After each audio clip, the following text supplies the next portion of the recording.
저 이상한 나라의 앨리스였어요. 동아리 주최 괴담회에서 아이짱은 자신의 차례가 돌아오자마자 첫마디로 이렇게 말했다. 이 아이짱이라는 여자애는 살짝 엉뚱한 느낌의 이상한 아이로 얼굴은 예쁘게 생겼는데 필요 없는 악이나 야유를 사는 타입이었다. 그렇지만 본인은 그런 거 신경도 안 쓴다는 모습으로 항상 생글생글 웃는 얼굴이다. 예쁜데다 사람도 잘 따르니 남자들에게는 그런대로 인기가 있었지만 일부 여자애들에게는 기피당하고 있는 그런 아이짱이 뜬금없이 또 엉뚱한 이야기를 시작해서 선배 한 명이 바로 불평을 해댄다. 그게 뭐야? 물건이 엄청 커 보이거나 하는 거냐? 이상한 나라의 앨리스 증후군이라고 분명히 있어. 근데 괴담회에서 병 걸린 이야기라니 무슨. 그런 쪽 무서운 이야기는 싫은데? 이야기의 내용을 멋대로 꿰뚫어보고 눈치는 그 언동에 흥이 깨지는 분위기가 순간 흘렀다. 그러나 그 분위기가 오래가지 못했던 이유는 아이짱이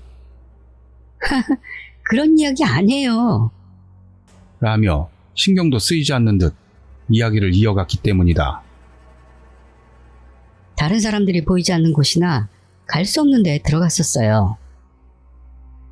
뭔 말이야? 이상한 나라의 앨리스라는 게 주인공이 토끼를 쫓아서 다른 세계에 가는 거잖아요? 딱 그런 느낌이죠. 다른 사람에게는 보이지 않는 이상한 데가 저는 보이기도 하고 거기에 들어갈 수도 있었어요. 지금까지 들어오던 여느 괴담과는 사뭇 다른 투에 조금 아까까지 아이짱에게 장난치던 사람들도 입을 다물었다. 애당초 괴담회 같은 유별난 모임에 참석하는 사람들이다. 아이짱에 대한 악감정보다도 그녀 이야기에 대한 관심이 더 앞섰을 듯 싶다. 처음에는 유치원 때였으려나? 모두가 사용할 수 있는 놀이방 같은 데가 있었는데 그 구석에 계단이 있는 걸 발견했어요. 그런 곳에 계단 같은 게 있을 리가 없는데도요. 하지만 그때는 어릴 때라서 호기심에 계단을 내려갔던 것 같아요. 유치원생이라면 내려가 볼 수도 있겠네. 그랬더니 내려간 곳에도 일반 방이 있었어요. 공이나 공깃돌 같은 게 놓여있는. 저 말고도 애들 몇이 놀고 있었고 지금 생각해보면 전부 모르는 애들이었지만. 활발한 아이였던 아이짱은 그대로 거기서 한동안 놀다가 원래 있던 방으로 돌아왔다고 한다.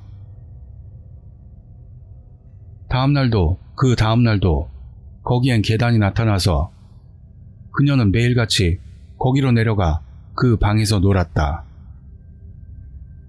그러나 그런 나날은 어느 순간 갑자기 마지막을 맞게 된다. 어느 날 친했던 애를 계단에 데려갔어요.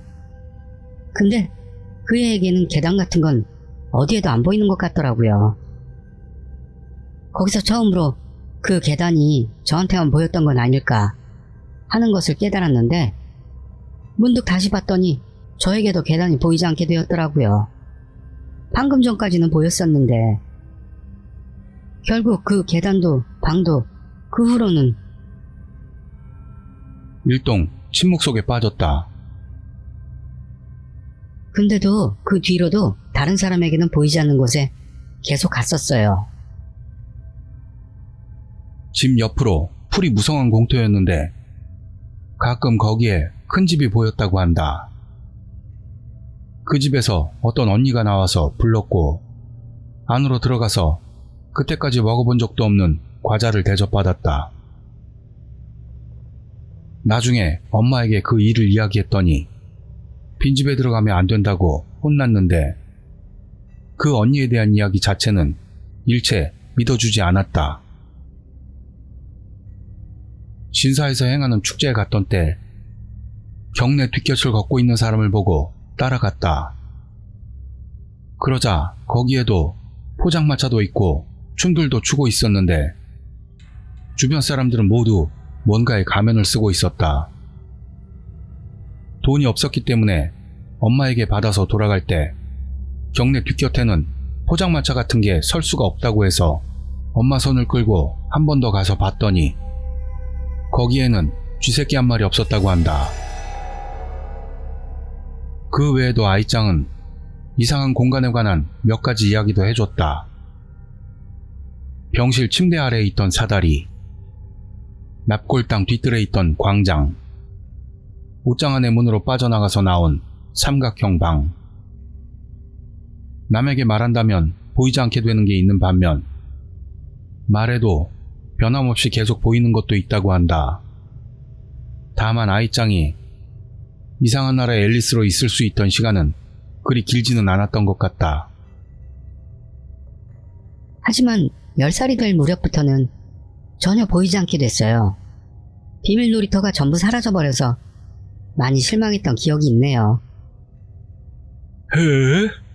근데 말이야, 빈번하게 그런 곳에 들락날락했다간 소란이 일어났을 텐데? 주변에서 보면 아이짱이 갑자기 없어진 것처럼 보일 것 같은데? 아, 괜찮았었어요. 저쪽하고 이쪽이 아마 시간의 흐름이 다른 건 아니었을까요?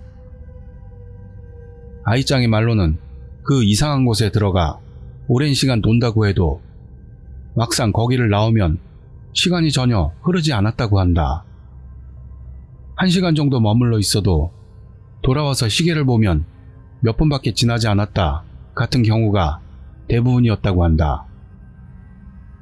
대단하네. 무적의 비밀 기지 아냐? 계속 놀아도 아무도 뭐라고 안 한다든가 하는 게 애들로선 최고잖아. 한창 노는 애들에게 최고의 적은 시간이다. 아무리 더 놀고 싶어도 해가 지면 돌아가야 하고 그 규칙을 어기면 부모님의 꿀밤이 기다리고 있다. 그렇게 생각한다면 친구를 데리고 갈 수 없는 게 단점이긴 해도 아이짱 정도의 배짱 있는 아이로선 이상한 공간은 분명히 낙원일지도 모른다며 모두가 생각했으나 그것은 다름 아닌 아이짱이 살며시 부정했다. 하지만 그렇게 오래 들어가 본 적은 없어요. 아이짱은 쓴 웃음을 지으며 계속한다. 예전 일을 되새기는 듯한 그런 눈빛을 하면서 처음에는 정말 즐거웠어요. 시끄럽게 굴어도 혼도 안 나고 시간도 신경 안 써도 되고. 근데 너무 오래 있으면 점점 기분이 나빠진다니까요. 살짝 무섭지만 꿈이 있는 이상한 이야기. 우린 그렇게만 받아들이고 조금 화기애애했었는데 그 순간 그 자리가 조용해졌다. 아, 이제 돌아가야만 해 라고 생각이 들어요. 그 감각이라는 게 지금 와서 생각해보니 본능이 경고해줬던 게 아닐까요? 경고? 네, 돌아갈 수 없게 될 거라는.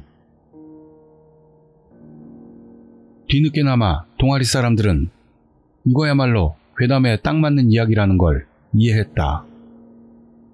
아주 좋은 느낌으로 등골이 오싹한 채로 아이짱의 이야기는 끝이 났고 다른 이야기로 진행. 그 이야기도 끝나고 이런 식으로 괴담회는 차질 없이 진행되었다. 100가지 괴담같이 명확한 목표를 가지고 괴담을 설파하는 모임은 아니라서 당연하게도 끝날 즈음에는 멤버들이 지루함을 느끼기 시작하고 있었다. 점점 소재도 떨어지고 나오는 이야기에 대한 반응도 떨떠름해졌을 때 괴담회는 끝이 났다. 다음날부터 아이짱은 동아리에 나오지 않게 되었다.